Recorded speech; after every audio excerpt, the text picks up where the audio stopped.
Entonces, quisiera hablar primeramente un poco sobre el nombre de Saúl. Ich möchte erst einmal über den Namen Saul sprechen. Saben, muchas veces el nombre de una persona tiene un significado, como muchas veces ya escuchamos.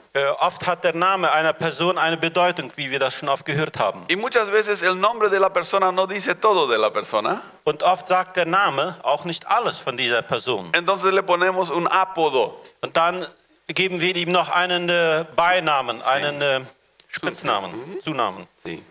A veces ese apodo describe su carácter.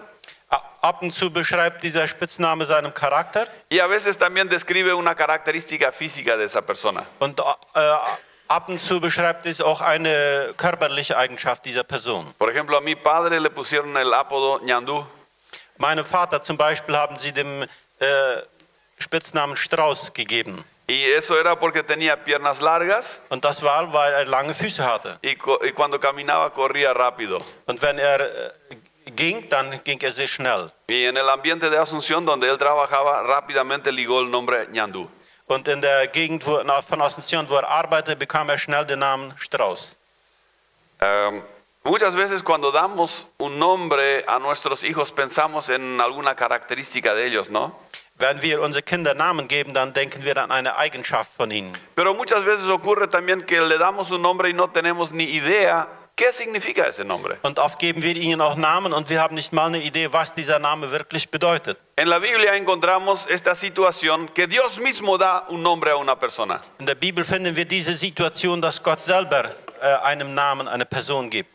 Y en esos casos siempre el nombre indica el destino de esa persona. Und in diesen Fällen bestimmt immer der Name das Schicksal oder das Schicksal, die Bestimmung dieser Person. Ahora, el significado de Saúl es el deseado. Der Name von Saul bedeutet der Ersehnte. O sea, una persona que es solicitada, deseada por Dios. Eine Person, die von Gott begehrt ist. Ja. Entonces tenemos primeramente el Saúl de Gibea en el Antiguo Testamento. Dann haben wir zuerst Saul von Gibea. Sí. El primer rey de Israel. Der erste König Israels. El domingo pasado nos habían hablado justamente de la situación de cómo Saúl entró también en su reinado después de Samuel. Vorigen Sonntag haben wir schon etwas davon gehört, wie Saul in sein Königtum reinkam, gerade nach der Wirkungszeit von Samuel. Y quiero describir un poco su vida, su carácter. Und ich möchte etwas sein Leben, seinen Charakter beschreiben. Saúl era un hombre joven antes de ser un rey. Saul war ein junger Mann, bevor er König wurde. Y él trabajaba para su papá. Und er arbeitete für seinen Vater. Su papá tenía algunos animales, entre otros asnos. Sein Vater hatte einige Tiere, unter anderem auch Esel. Y como ocurre con los animales que tenés, algún día se te pierde uno, ¿no? Und so wie es mit den Tieren dann ist, ab und zu mal an einem Tag, dann haut mal eins ab oder verliert sich. Llegó el día y el papá perdió una asnas, o sea, dos asnas, no sé cuántos, dice creo que en plural. Se fueron las asnas y se perdieron, no volvieron. Und eines Tages dann kam die Situation, dass sein Vater ein paar Esel verlor. Also die hauten ab und kamen nicht zurück. Entonces el papá le envió a su hijo, anda a buscar las asnas. Und dann schickt der Vater seinen Sohn, geh mal und such unsere Esel. No se lee nada de rebelión en el hijo. Man liest da nichts von Rebellion im Sohn. No se opuso a la voluntad de Dios, de su papá. Parece que era muy obediente. Der hat nicht protestiert, er ist nicht gegen den Willen seines Vaters gewesen. Das scheint so, er war ein gehorsamer Sohn. Y se fue junto con uno de los empleados de su papá a buscar esas asnas. Und da ging er zusammen mit einem von den Angestellten seines Vaters, um die Esel zu suchen. Y recorrieron toda Loma Plata y no encontraron las asnas. Und sie gingen durch ganz Loma Plata und Neuland und fanden die Esel nicht. Finalmente se acordaron de un profeta que vivía en la zona. Und zuletzt erinnerten sich an einen Propheten, der in der Gegend wohnte. Y aquí en esa historia aparece este concepto que al profeta se le llamaba vidente. Und in dieser Geschichte haben wir die Situation, dass der Prophet auch Seher von Sehen genannt wurde. O sea, el profeta ve. Der Prophet sieht. Y estos dos pensaron, tal vez el profeta vio a las asnas. Und sie dachten, vielleicht sieht der Prophet die Esel. Qué cosa, ¿no? El profeta debería ver otras cosas. Der Prophet müsste eigentlich andere Sachen sehen, ja. Pero ellos entendieron, bueno, el profeta va a tener una solución para nosotros. Vamos a ir ahí. Aber sie dachten, der Prophet hat bestimmt eine Lösung für uns. Wir werden mal dahingehend fragen. Y conocían el principio de que uno no iba a llegar al profeta con las manos vacías. Und sie kannten das Prinzip, dass man nicht zu einem Prophet mit leeren Händen geht. Y Saúl dijo, solamente nos queda un restito de dinero. Bueno, vamos a llevar esto. Und Saul sagt, wir haben nun ein klein bisschen Geld da. Na, wir bringen ihm das. Saúl entendía muchas cosas, principios divinos. Saul hat viele göttliche Prinzipien verstanden. Yo creo que es un principio similar en nuestros días, Ich glaube, das ist ein Prinzip, das in unseren Tagen auch gilt. que cuando venimos a la presencia del Señor en esta forma, como por ejemplo en los domingos, como hacemos, Und auch wenn wir in die Gegenwart des Herrn kommen, auch so am Sonntag, wie wir das heute machen, no deberíamos venir con manos vacías, dann sollten wir nicht mit leeren Händen kommen. porque vamos a recibir comida espiritual de Dios, Weil wir werden geistliche Nahrung von Gott bekommen. porque aun cuando haya algunos parlantes aquí que nos tocan el oído, Auch wenn es hier einige Lautsprecher gibt, die unsere Ohren berühren. o sea, Dios puso a personas a través de las cuales Él da su mensaje, Gott stellt Personen dahin, durch die er seine Botschaft gibt. a eso me refiero cuando estoy hablando de parlantes, no de estos. Darauf beziehe ich mich, wenn ich von Lautsprecher spreche, nicht Entonces, um diese Dinger da. Si recibimos alimento espiritual, creo que es natural que venimos con algo en las manos para darle a Dios. So, wenn wir geistliche Nahrung empfangen wollen und dafür herkommen, dann ist es auch natürlich, dass wir Gott etwas zurückgeben. Miren, el que escucha la voz de Dios es una oveja. Wer die Stimme Gottes hört, ist ein Schaf. El que ve es un profeta. Und wer sieht, ist ein Prophet. Creo que la mayoría de nosotros somos ovejas. Ich glaube, die meisten von uns gehören zu den Schafen. Vamos a ofendernos, a ver quién se picha. Wollen mal sehen, wer ist eingeschnappt. Dile a tu vecino, buen día oveja. Sag mal zu deinem Nachbar, guten Morgen, Schaf.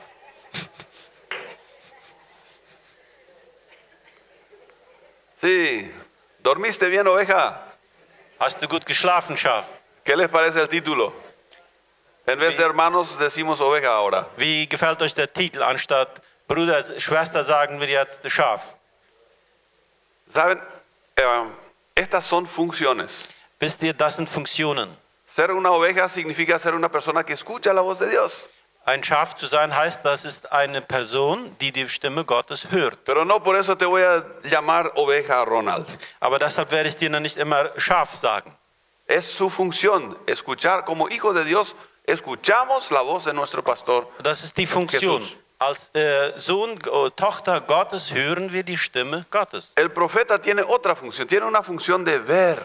Und der Prophet hat eine andere Funktion, der sieht. Él ve lo que el Espíritu le muestra. Der sieht das, was der Geist ihm zeigt. Entonces no por eso le vamos a decir, ¿qué tal profeta? ¿Cómo estás?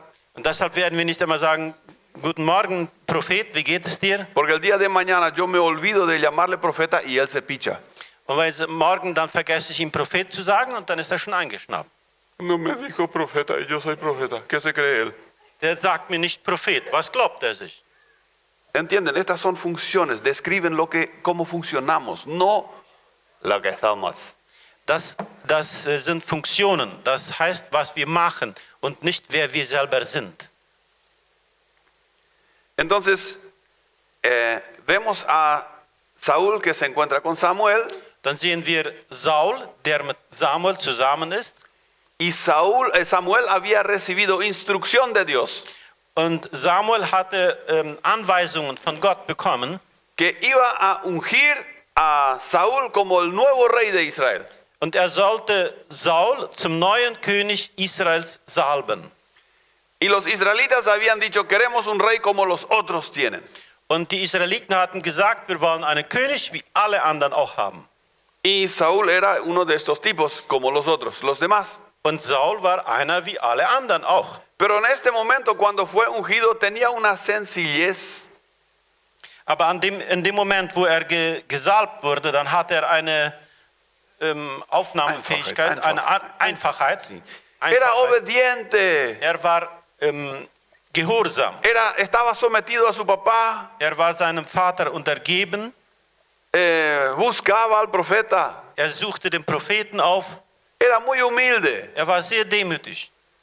Y cuando Samuel lo ungió como rey, Und als Samuel ihm als König salbte, no se volvió orgulloso, dann ist nicht gleich stolz geworden. no lo tomó como, finalmente tengo un título, Und sagte nicht, endlich mal habe ich auch einen Titel. ahora sé quién soy, finalmente soy rey. Jetzt weiß ich, wer ich bin. Ich bin jetzt endlich mal König. Ahora viene el rey. Jetzt kommt der König.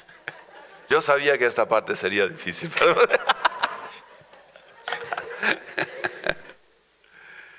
Saben,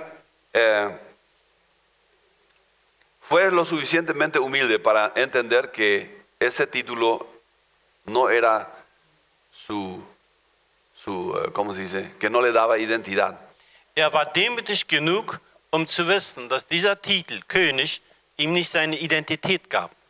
Después, es más, cuando él salió de Samuel, Das ist noch mehr, als von Samuel wegging, se acercó a un grupo de profetas dann kam bei einer Gruppe Propheten vorbei y vino el Espíritu de Dios sobre él und dann kam der Geist Gottes über ihm y habló como un profeta.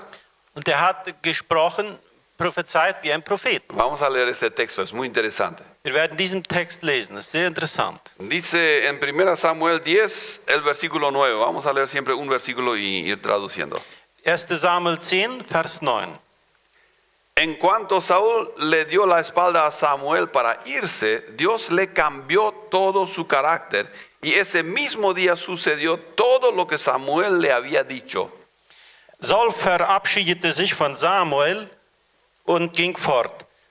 Da veränderte Gott ihm tief in seinem Herzen und alles, was Samuel vorausgesagt hatte, traf noch am selben Tag ein. Acá tenemos dos puntos muy importantes. Hier haben wir zwei wichtige Punkte. Cuando es un profeta genuino que vio de parte de Dios, Wenn es ein echter Prophet ist, der von Gott aus die Gabe hat zu sehen, las cosas vienen así como ha dicho. dann kommen die Sachen so, wie es vorausgesagt hat. Si no suceden, no es profeta de Dios. Und wenn die nicht so passieren, dann ist es nicht ein Prophet Gottes. Y una cosa que me gustó mucho aquí cuando leí esto era que Dios le cambió su carácter. Und eine Sache, die mir sehr gefallen hat, als ich dies gesehen habe, ist, dass Gott hat ihm seinen Charakter verändert. Eso es lo que yo quiero. Das ist, was ich möchte. Yo no quiero trabajar en mi carácter, yo quiero que Dios cambie mi trabajo, Ich mi carácter. möchte nicht in meinem Charakter arbeiten. Ich möchte, dass Gott mich verändert. Pero en la realidad no funciona así. Aber in der Wirklichkeit funktioniert das nicht so. O sea, quiero explicarme. Ich möchte mich erklären. Cuando viene el Espíritu Santo dentro de ti, Wenn der Heilige Geist in dir kommt, en el Antiguo Testamento venía sobre una persona. im Alten Testament kam über eine Person. Acá ahora a través de Cristo Jesús viene dentro de tu corazón. Und jetzt durch Jesus Christus kommt in uns hinein. Entonces algo pasa ahí adentro. Und dann passiert etwas da drinnen. Supuestamente cambia el deseo de tu corazón. Das verändert, sollte das den Wunsch deines Herzens verändern. Y acá vemos que la palabra de Dios dice que Dios le cambió el carácter. Und hier sehen wir, dass das Wort Gottes sagt, Gott veränderte seinen Charakter. A mí me cuesta porque yo tengo que trabajar todos los días en el cambio de mi carácter. Mir fällt das schwer, weil ich muss jeden Tag daran arbeiten, dass mein Charakter sich verändert. Y yo creo que Dios hace un arranque de tu motor, o sea, cambia tu carácter. Ich glaube, dass Gott den Motor anbrummt und deinen Charakter verändert. Anteriormente teníamos esos Ford 4 acá en Filadelfia, que vos tenías una palanca enfrente y comenzaba a funcionar el motor. Früher hatten wir diese Ford 4, Ford 4, die musste man mit der Manija, mit der Wrang auf Plattdeutsch anbrummen, dann standst du da und dann. Sí, eso es lo que hace Dios. Das macht Gott. Der dreht den Motor los. Sí. Pero después vos tenés que acelerar, ¿entendés? Aber nachher musst du selber Gas geben. Eso es lo que Saúl no hizo. Und das hat Saul nicht gemacht. Y eso es lo que nosotros muchas veces no hacemos. Und das ist, was wir oft auch nicht machen. Dios hace,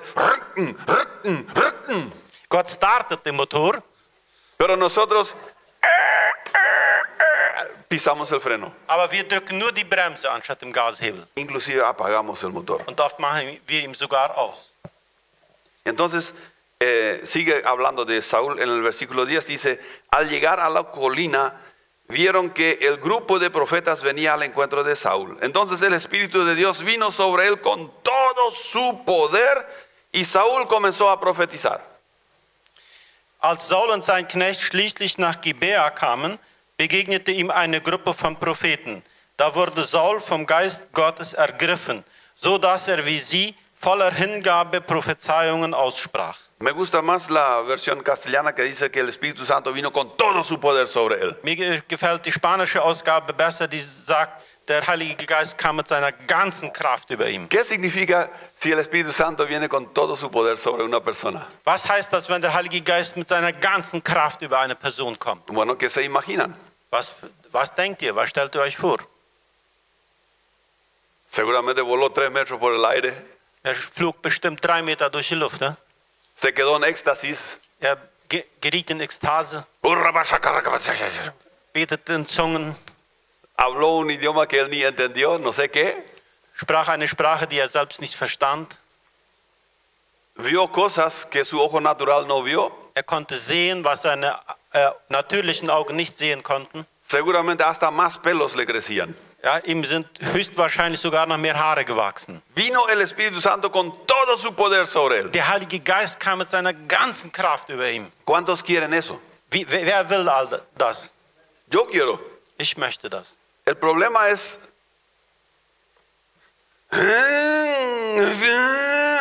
seguir apretando el acelerador Das Problem ist, wir müssen den Gashebel gleich ganz runterdrücken y mantener el pie ahí. und den Fuß da unten lassen.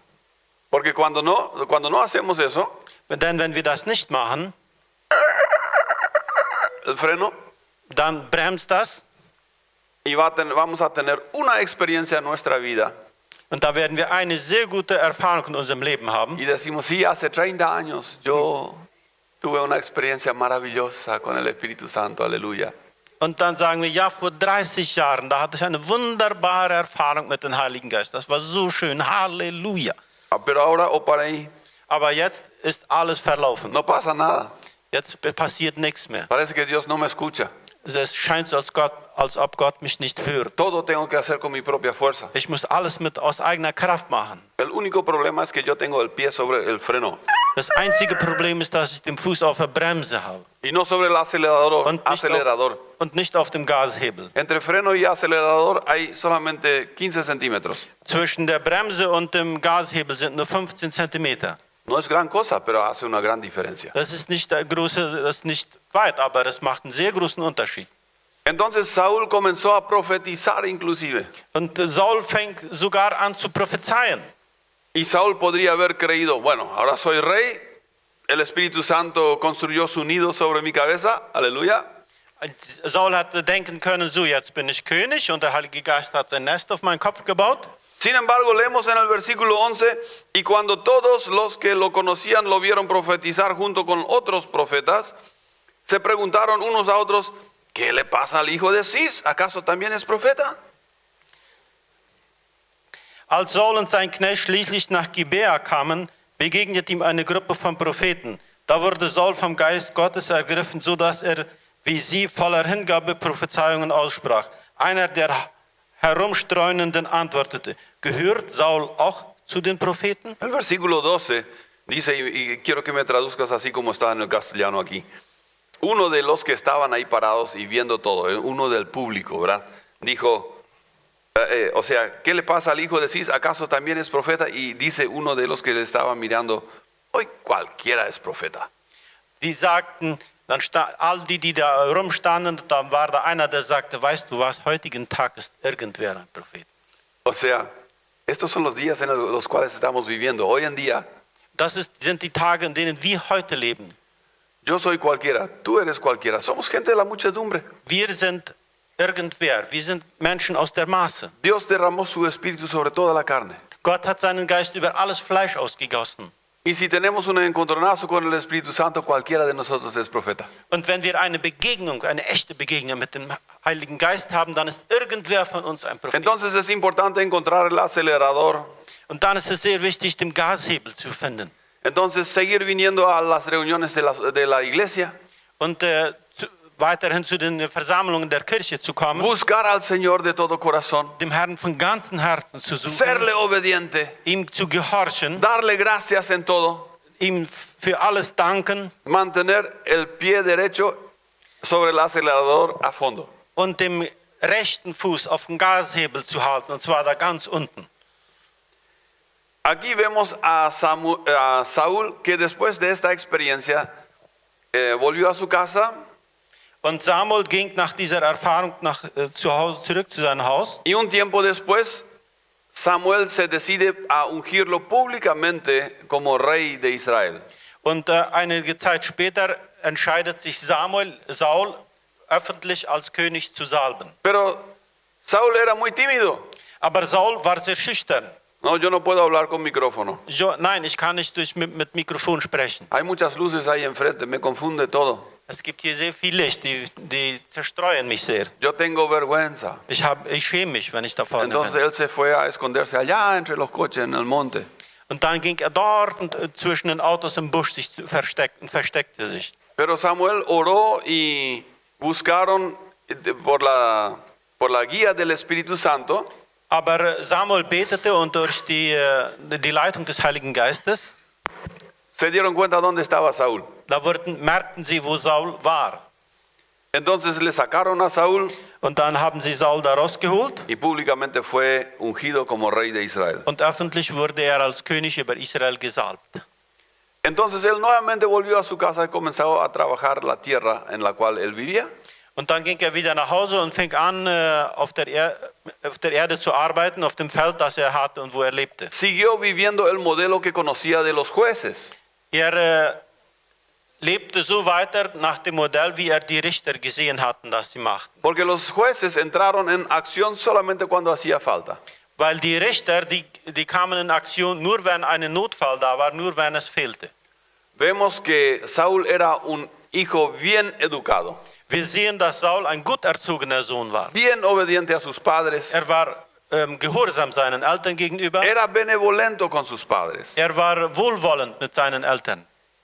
Entonces vemos que esa naturaleza que tenía Saúl en sus años de juventud Wir sehen, dass diese Natur, die Saul in seinen jungen Jahren hatte, no se transfirió después una vez que estaba en cargo del reinado. und die hat sich nicht übertragen später, als er in seiner Funktion als König war. Encontré un versículo en Deuteronomios 14:21 que dice: No guisarás el cabrito en la leche de su madre. Es gibt da einen Vers, der sagt, koche einen Ziegenbock nicht in der Milch seiner Mutter. Si lo tomas en forma legalista este versículo, Wenn man das wörtlich nimmt, entonces significa que no debes cocinar al cabrito en la leche de su madre. dann heißt das, du sollst einen Ziegenbock nicht in der Milch seiner Mutter kochen. O sea, esto es en realidad una receta de cocina. Dies ist ein Kochrezept in Wirklichkeit. La vez pasada hicimos lomito al ajo. Eine Zeit zurück machten wir Lomito mit Knoblauch. Y esa carne salió tan blandita. ¿Y saben por qué? Und dieses Fleisch war so zart. Wisst ihr warum? Porque había estado en reposo más de 24 horas en leche. Weil es über 24 Stunden in der Milch war. Bueno, parece que estos en el Antiguo Testamento ya conocían el secreto. Das scheint so, als ob die im Alten Testament das Geheimnis schon kannten. Entonces yo no creo que Dios nos está tratando de dar una receta de cocina y dice no lo hagan. Und ich glaube nicht, dass Gott hier uns ein Kochrezept gibt und sagt, mach das nicht. Sino Él está hablando de que por sea lo que fuere, lo que cometieron tus padres, tú no tienes que pagar espiritualmente hablando esa cuenta de tus padres. Und ich glaube, das bedeutet, dass geistlich gesehen, was immer auch deine Eltern gemacht haben, du bist nicht verpflichtet oder du bist nicht verdonnert, Ja. die Folgen davon zu tragen, was deine Eltern falsch gemacht O haben. cuando los hijos hacen algo mal, no por eso Dios va a castigar a los padres. Oder wenn die Kinder etwas falsch gemacht haben, wird Gott deshalb nicht die Eltern strafen. Cada uno es responsable por sus propios hechos. Jeder ist verantwortlich für seine eigenen Taten. Lo que estoy diciendo es que Saúl recibió una buena formación en su casa. Was ich sagen wollte, Saul hat eine gute Erziehung in seinem Haus zu Hause bekommen. Pero una vez estando fuera de su casa y desarrollando su propia vida, Aber einmal, als von zu Hause weg war und seinen eigenen Lebensstil entwickelte, aun cuando había recibido el don del Espíritu Santo, auch wenn die Gabe des Heiligen Geistes bekommen hat, aun cuando fue ungido como rey, auch wenn als König gesalbt war, no trabajó en su propio carácter. hat nicht in seinem eigenen Charakter gearbeitet. Y lo que él había heredado emocionalmente, espiritualmente de su casa, no le sirvió. Und das, was von zu Hause geistlich gesehen geerbt hat, das hat ihm nicht weitergebracht. ¿Y Hat saben nicht por geholfen. qué? ¿Saben por qué no le sirvió? Und wisst ihr, warum es ihm nicht half? Porque apretó el freno en vez de apretar el acelerador. Weil die Bremse gedrückt hat, anstatt den Gashebel.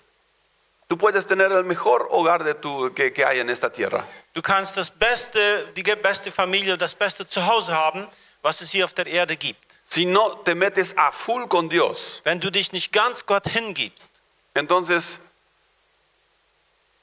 no vas a recibir tu destino y tu propósito personal que Dios tiene para ti.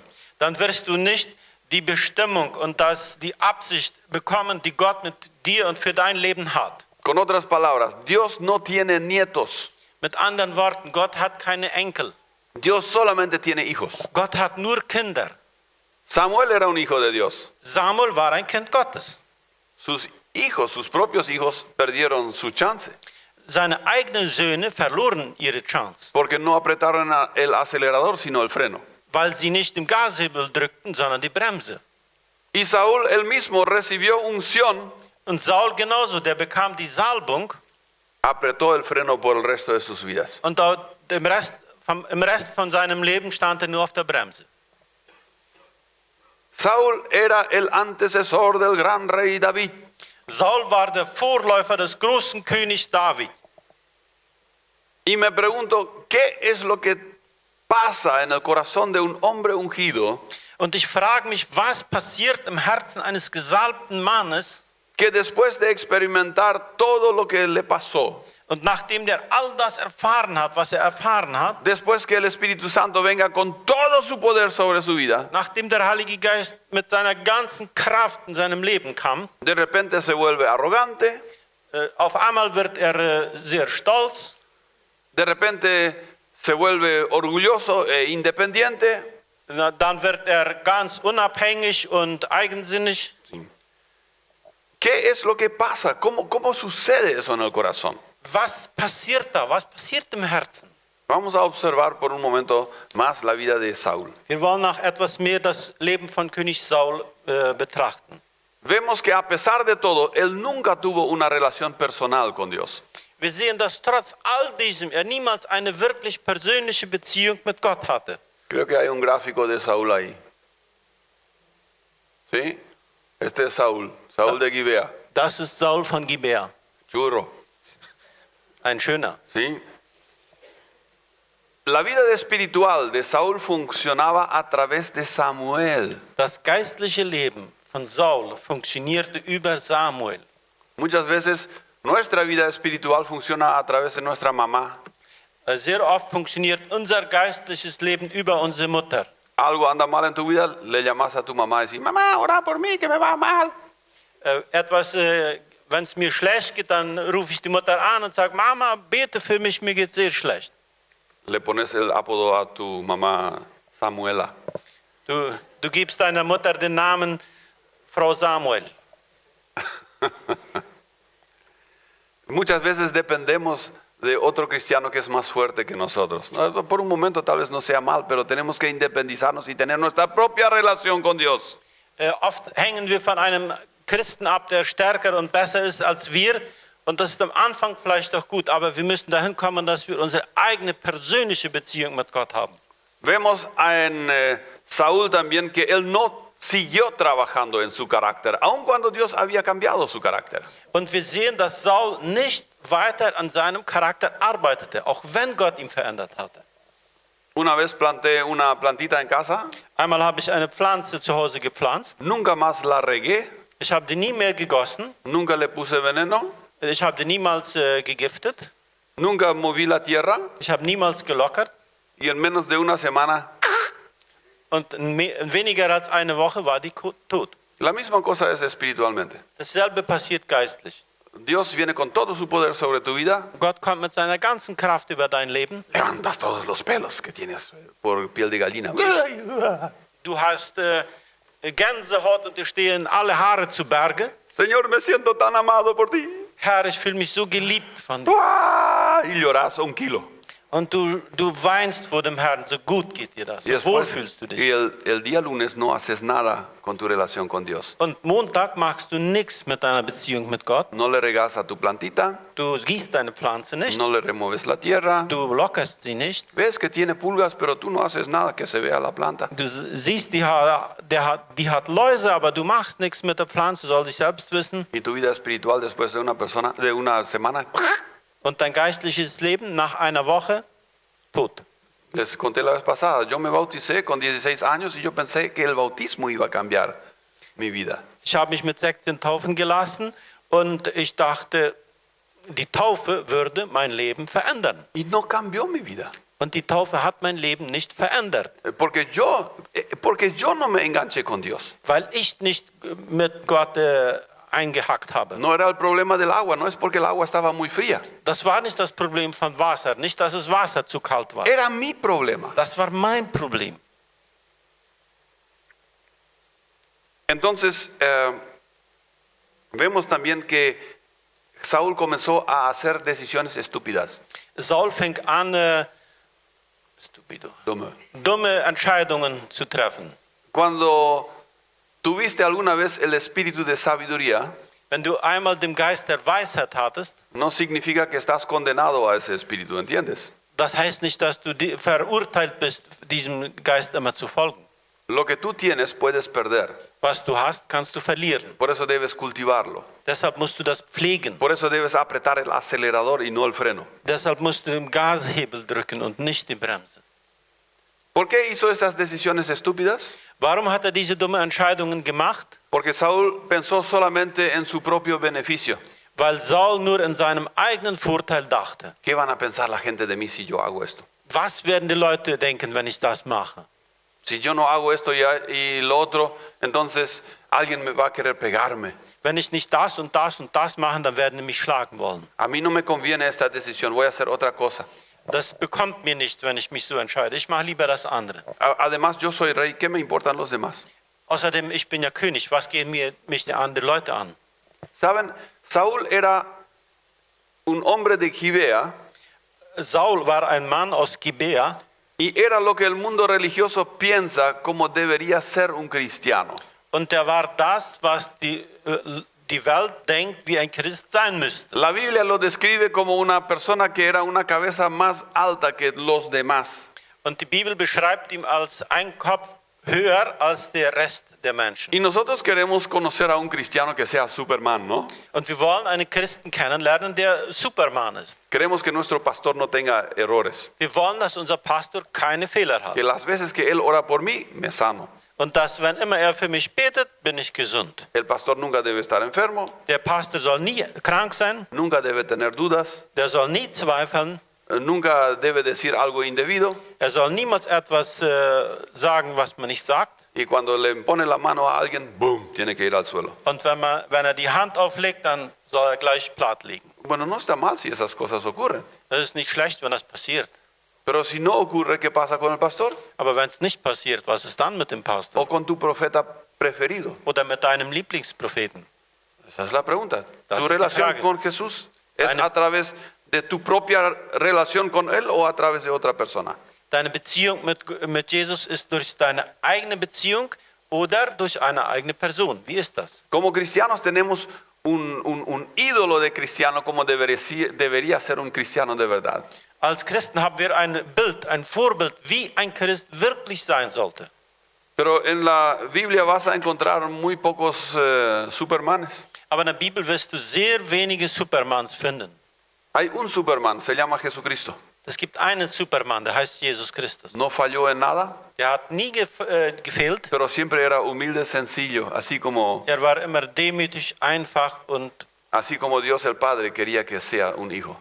so wie Gott der Vater wollte, dass ein Sohn ist. No era más fuerte que los demás. War nicht stärker wie die meisten. Jesús era una persona promedia, cualquiera de nosotros. Jesus war wie ein mittelmäßiger Mensch, so wie jeder von uns. O sea, Jesús se identificaría con cualquiera de nuestras estaturas o físicos.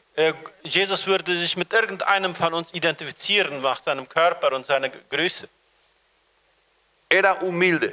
War demütig. Pero en la Biblia encontramos un segundo Saúl. In der Bibel finden wir noch einen Saul. Por eso dije Saúl al cuadrado, en Potenz hoch 2 heißt das, nicht Quadrat. Deshalb sagte ich Saul hoch 2. Genau, sí. En la Biblia encontramos un segundo Saúl en el Nuevo Testamento. In der Bibel finden wir im Neuen Testament noch einen Saul. Las dos personas eran deseadas por Dios. Die beide Personen waren gewollt, geliebt von Gott. Porque eso es lo que significa su nombre. Weil das bedeutet der Name. El segundo Saúl que encontramos en la Biblia era de la ciudad de Tarso. Der zweite Saul, den wir in der Bibel finden, war von Tarsus. Y vivió en el tiempo de Jesús y después de Jesús. Und lebte in der Zeit Jesu und nach der Zeit Jesu. Nunca, jamás hubo otra persona que influenció tanto a la iglesia Es gab nach ihm nie wieder eine Person, die so viel Einfluss auf die Gemeinde Gottes hatte, como este Saulo de Tarso. wie dieser Saulus von Tarsus. Sí. Entonces vamos a comparar estos dos personajes un poco. Wollen wir diese beiden Persönlichkeiten mal etwas vergleichen? Saúl de Gibea tenía una apariencia corporal impresionante. Saul von Gibea hatte eine sehr auffällige körperliche Erscheinung. Saulo de Tarso nos es descrito como una persona de apariencia débil, Saulus von Tarsus wird beschrieben als eine schwache Person, pero era fuerte en el espíritu. aber war stark im Geist. Tenía el pie a fondo en el acelerador. Hatte den Fuß auf dem Gashebel ganz unten. ¿Cómo se llama el dedo grande del pie? ¿Dedo grande? Hasta el dedo grande metía en el agujero del acelerador para pisar más. A fondo. Sogar den großen Zeh hat auf den Gashebel ganz unten runter gedrückt. Saúl de Gibea tenía el talón sobre el freno. Saul von Gibea hatte die Ferse, die Hake auf der Bremse. Y esa es la pregunta, ¿cómo estamos nosotros? ¿Estamos así con el talón sobre el freno o con el dedo? Das ist die Frage an uns. Haben wir die Ferse, die Hake auf der Bremse oder haben wir den großen Zeh auf dem Gashebel? Esta cosa no va a hacer Dios por nosotros, nosotros tenemos que hacer. Das macht Gott nicht für uns, das müssen wir machen. Dios hace al comienzo, Gott beschüttet dich und rüttelt dich und übergießt dich mit seinem Heiligen Geist. viene el Espíritu Santo con todo su poder sobre tu vida. Der Heilige Geist kommt mit seiner ganzen Kraft über dein Leben und startet den Motor. Y después Dios mira a ver lo que va a hacer ahora Ronald Epp. Und dann schaut Gott zu, was macht jetzt? ¿Dónde está su dedo gordo del pie? Wo ist dein großer Zeh? Ahí está el acelerador. Vamos a ver si Wo va a ist der acelerar. Gashebel? Wollen wir sagen, sehen, was der macht. Dios deja ciertas cosas a nuestra responsabilidad. Gott lässt gewisse Sachen, überlässt unserer Verantwortung. Porque no somos robots. Weil wir sind keine Somos Roboter. seres vivos como Dios es un ser vivo. Wir sind lebendige Wesen, wie Gott selbst ein lebendiges Wesen ist. Conectados con Él tenemos vida eterna. Wenn wir in Verbindung mit ihm sind, haben wir ewiges Leben. Y Dios espera que hagamos algo con ese espíritu que Él nos entregó. Und Gott erwartet, dass wir etwas machen mit diesem Geist, den uns gegeben hat. Después vemos que ambos fueron puestos a prueba al máximo. Nachher sehen wir, dass beide wurden bis aufs Äußerste geprüft. Pero sin embargo afrontaron los problemas que se le iban presentando de una manera muy diferente. Aber sie haben die Probleme, die auf sie zukamen, auf eine sehr verschiedene Art und Weise sind begegnet oder gelöst. Por ejemplo, una prueba para Saúl era la aparición de un pueblo vecino enemigo. Zum Beispiel eine Probe oder ja, eine Prüfung für Saul war, als ein Nachbarvolk kam. Eran los amalequitas. Das waren die Amalekiter. Dios dijo, este pueblo tiene que ser exterminado, Gott sagte, dieses Volk müsste einfach ausrotten. pero Saúl no lo hizo. Aber Saul machte das nicht. Hizo un 90%, un 10%, él pensó, ese yo voy a... Er machte das 90% und sagte, so 10% sind für mich. ¿Conocen el chiste del 10%? Kennt ihr den Witz mit den 10%? Dicen que una vez una persona se fue, un político se fue a Estados Unidos Man sagt, dass einmal ein Politiker nach den USA fuhr y vio a su homólogo allá en Estados Unidos. und der traf seinen Amtskollegen dort. Y vio que ese político tenía un coche muy grande, muy lindo, Und der sah, dass er ein sehr schönes Auto hatte. muy caro. Das war sehr teuer. Tenía piscina, Er hatte ein Schwimmbad, tenía una cancha de tenis dentro del vehículo, hatte einen Tennisplatz im Auto. tenía un restaurante en el coche, Er hat in seinem Auto auch ein Restaurant, hasta cuarto de un dormitorio con baño privado. sogar ein Schlafzimmer mit Privatbad. Impresionante. Es war einfach erstaunlich. Y este político le pregunta, che, a su americano le pregunta, ¿cómo hiciste para comprar este vehículo? Tu sueldo no da para comprar esto. Und dann fragt der Politiker dem amerikanischen Kollegen, du, wie hast du das gemacht, so ein Auto zu kaufen? Dein Gehalt haut dafür nicht hin. Tal, dijo, vení, vamos a mirar por la ventana. Dann sagt er, komm mal mit, wollen wir durchs Fenster schauen. Entonces miran la ciudad y él dice, ¿ves ese edificio, ese rascacielos allá? Dann gingen sie zum Fenster und dann sagt er, schau mal, siehst du jeden Hochhaus dort? Y con cara muy importante el americano le dice al político, 10%. Und dann sagt der Amerikaner zu seinem Freund, 10%. Entonces termina la reunión, nuestro político vuelve a su casa Dann ist die Versammlung zu Ende, unser Politiker fährt nach Hause. y después de un año viene el americano a visitarle a este Danach kommt der Amerikaner, um diesen zu besuchen. y descubre que tiene el mismo vehículo que él en Nueva York. Und dann entdeckt er, der hatte dasselbe Auto wie er in New York. Y le pregunta, oye hermanito, ¿cómo hiciste para comprar ese coche? Und dann fragt er, aber Brüderchen, wie hast du das gemacht? Wie hast du das Auto gekauft? Ese sueldo no te alcanza. Dieses Gehalt, das reicht für dich nicht. Y Dafür nicht. entonces nuestro político le dice, vení a la ventana, vamos a mirar un poco. Dann sagt der Politiker, komm mal mit, wollen wir zum Fenster gehen. Y le dice, ¿ves ese puente que está sobre la bahía? Und dann sagt er, siehst du die Brücke, die da über die Bucht ist? Y el americano dice, no lo veo. Und dann sagt der Amerikaner, nein, ich sehe die nicht. Dice, 100%. Dann sagt er, 100% hier.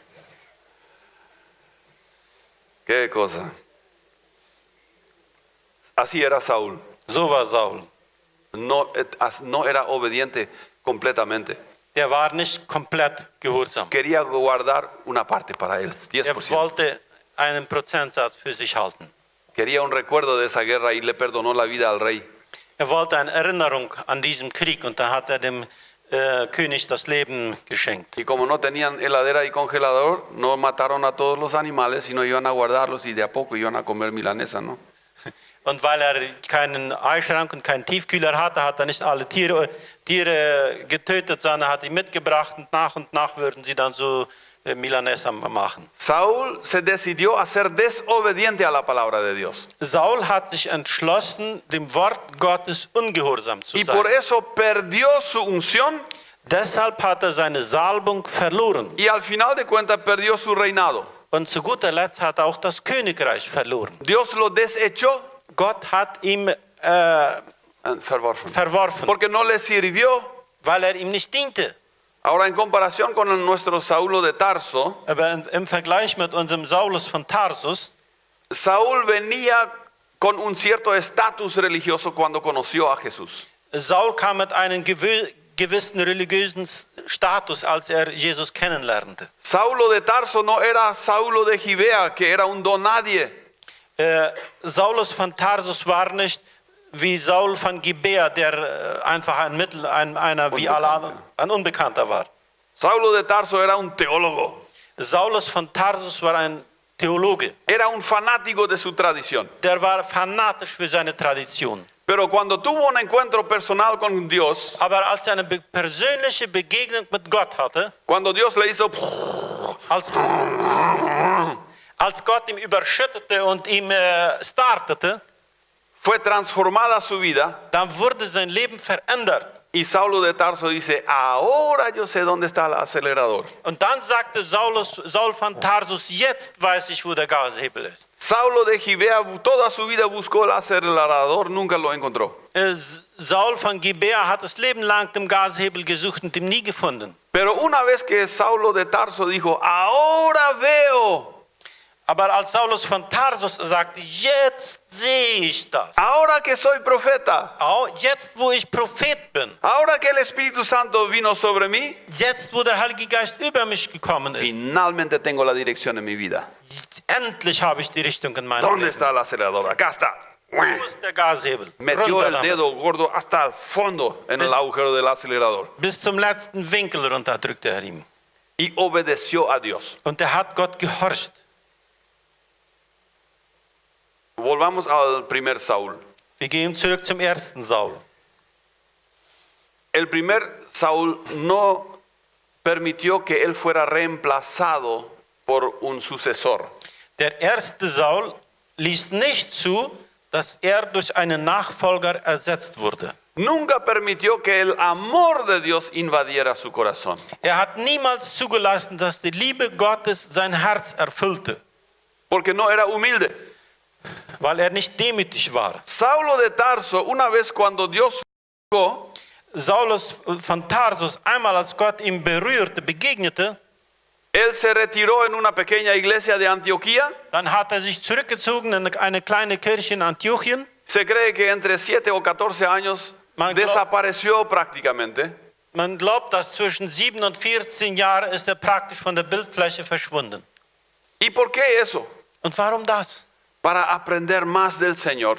Er wollte mehr von Gott kennenlernen. Y cuando finalmente el Espíritu Santo dijo, envíen a Saulo, envíen a Pablo, Und als zu guter Letzt der Heilige Geist sagte, schickt Paulus, entonces él pudo ser obediente dann konnte er gehorsam sein. y no salió tratando buscando su propio honor, Und er ging nicht raus und hat seine eigene Ehre gesucht, sino simplemente hacía lo que Dios le indicaba lo que tenía que hacer. sondern er hat einfach das gemacht, was Gott ihm sagte, dass er tun sollte.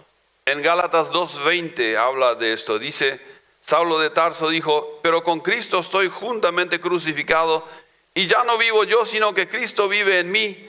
Y lo que ahora vivo en la carne, lo vivo en la fe del Hijo de Dios, el cual me amó y se entregó a sí mismo por mí.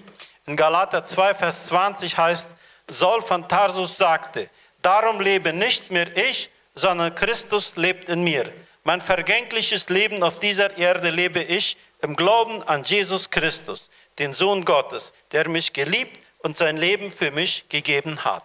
El primer Saúl nunca oró esto, nunca dijo esto. Der erste Saul hat das nie gebetet und nie gesagt. Siempre buscó su propio honor. Er suchte immer seine eigene Ehre. Siempre se defendió a sí mismo. Er hat immer sich selbst verteidigt. El segundo Saulo le dieron un apodo. Dem zweiten Saul haben sie einen Spitznamen gegeben. Ese apodo era Pablo. Dieser Name heißt Paulus. ¿Saben lo que es lo que significa Pablo? Wisst ihr, was Paulus heißt? Pablo significa pequeño. Paulus heißt der Kleine. Pablo Mishi. Der kleine Paulus. El hombre de humildad significa. Der Mann, der demütige Mann heißt das. Interesante. A Saulo de Tarso le pusieron el apodo hombre humilde. Saulus von Tarsus haben sie dem Spitznamen der Demütige gegeben. Saúl de Gibea nunca tuvo este apodo. Saul von Gibea hatte diesen Namen niemals, Porque no le calzaba. weil der passte nicht zu ihm. Ahora, ¿quién hizo más cosas en el reino de Dios? So, wer hat mehr Sachen im Reich Gottes gemacht? El humilde. Der Demütige. Filipenses 3:12 dice, no es que ya lo haya alcanzado, dice Pablo, ni que ya sea perfecto, sino que sigo adelante para ver si logro alcanzar aquello para lo cual fui también alcanzado por Cristo Jesús. In Philipper 3, Vers 12 heißt es, dabei ist mir klar, dass ich dieses alles noch lange nicht ergriffen habe und ich noch nicht am Ziel bin. Doch ich setze alles dran, es zu ergreifen, weil ich von Jesus Christus ergriffen bin. ¿Entienden? Saulo de Tarso siempre sabía, estoy en camino. Saulus von Tarsus wusste immer, ich bin unterwegs. Tengo que apretar el acelerador. Ich muss den Gashebel runterdrücken. El primer Saulo, Der erste Saul, él al final de su vida dijo, en 1 Samuel 26 está esto, reconozco que he pecado, me he portado como un necio y he cometido un gran error. und der erste Saul sagte, das steht in 1 Samuel 26, ich habe mich schuldig gemacht. Ich habe wirklich eine große Dummheit begangen und dir schweres Unrecht getan. Sin embargo, el segundo Saulo, o sea Pablo, dice en 2 Timoteos, he peleado la buena batalla, he llegado al término de la carrera, me he mantenido fiel. Der zweite Saul oder Paulus sagte in 2 Timotheus 4,7, doch ich habe den guten Kampf des Glaubens gekämpft, jetzt ist das Ziel erreicht und ich bin Gott treu geblieben. Yo creo que cada uno de nosotros está en la huella de uno de estos dos Saulos. Ich glaube, jeder von uns ist in der Spur eines von diesen beiden Saulus. Ahora mira tu propia vida. Sí, ya. No le mires a tu vecino, mira ni a tu esposa, ni a tu esposo, mira tu propia vida. Jetzt schau in dein eigenes Leben, nicht das deines Nachbarn, nicht deines Mannes, deiner Frau, in dein eigenes Leben. La pista de quién estás siguiendo. Welche Spur folgst du selbst? ¿Eres un seguidor de Saúl de Gibea? Tarzán de los monos. Bist du so wie Tarzan, folgst du der Spur von Saul von Gibea, dieselbe? ¿O estás en la huella de Saulo de Tarso? Oder bist du in der Spur von Saulus von Tarsus? He peleado la buena batalla. Ich habe den guten Kampf gekämpft. Estoy peleando la buena batalla. Ich kämpfe den guten Kampf. Voy a llegar a la meta. Ich werde das Ziel erreichen. Dios me está llevando. Gott führt mich dahin. Dios me está guiando. Gott führt mich. Gott leitet mich. Puedo ver. Ich kann das sehen. Es una decisión que cada uno de nosotros sería bueno tomarla. Es ist eine Entscheidung, die jeder für sich selbst treffen muss. Yo quiero caminar en ese espíritu en el cual caminó Saulo de Tarso. Ich möchte in diesem Geist weitergehen, in dem Saulus von Tarsus ging. Fíjense en estas dos expresiones que encontramos aquí. Schaut mal auf diese beiden Ausdrücke, die wir hier finden. El primer Saulo dijo, me he portado mal como un necio. Der erste Saul sagte, ich habe eine große Dummheit begangen. ¿Qué vas a decir al final de tu vida? Was wirst du am Schluss deines Lebens sagen? Me he portado mal, me he comportado como un necio. Ich habe eine große Dummheit begangen. Wirst du das sagen am Schluss deines Lebens? Dios me tocó, pero no le di piola. Gott hat mich berührt, aber ich bin darauf nicht eingegangen. ¿O será que tú al final de tus días podrás decir, me he mantenido fiel? Oder kannst du sagen am Schluss deines Lebens, ich bin treu geblieben? Bueno, es cierto, he tropezado, pero por la gracia de Dios me he mantenido fiel. Es ist wahr, ich bin noch mal daneben getreten, aber durch die Gnade Gottes bin ich treu geblieben. Ich bin auf dem Weg geblieben. ¿Cuál es tu respuesta? Welches ist deine Antwort? ¿Tú tienes una relación con el Dios viviente? Du hast eine Beziehung mit dem lebendigen Gott. ¿Has entregado tu vida en algún momento a Jesucristo? Hast du dein Leben in irgendeinem Moment mal Jesus Christus übergeben? ¿Sabes si tú en este momento sientes que Dios está tocando tu corazón? Wenn du in diesem Moment fühlst, dass Gott dein Herz berührt, Eso es porque el Espíritu Santo está tocando la puerta de tu corazón. das ist, weil der Heilige Geist an der Tür deines Herzens klopft. Es porque Dios te ama Es ist, weil Gott dich liebt y tú necesitas a Jesús. und du brauchst Jesus. Dios quiere Gott will dich überschütten, er will dich starten. hoy quiere arrancar tu vida con Él. Er möchte dein Leben heute mit ihm anfangen. Er will es starten. Y la palabra de Dios dice, si tú escuchas la voz de Dios hoy, no endurezcas tu corazón. Und das Wort Gottes sagt, wenn ihr seine Stimme höret, verhärtet eure Herzen nicht. Otras personas lo han probado, endurecer su corazón. Saulo de Gibea lo hizo. Andere Personen haben das probiert. Saul von Gibea hat das gemacht. No funciona. Das funktioniert nicht. Abre tu corazón a Jesús Öffne dein Herz Jesus y pisa el acelerador und steige auf dem Gashebel. y Dios te guiará. Und Gott wird dich führen.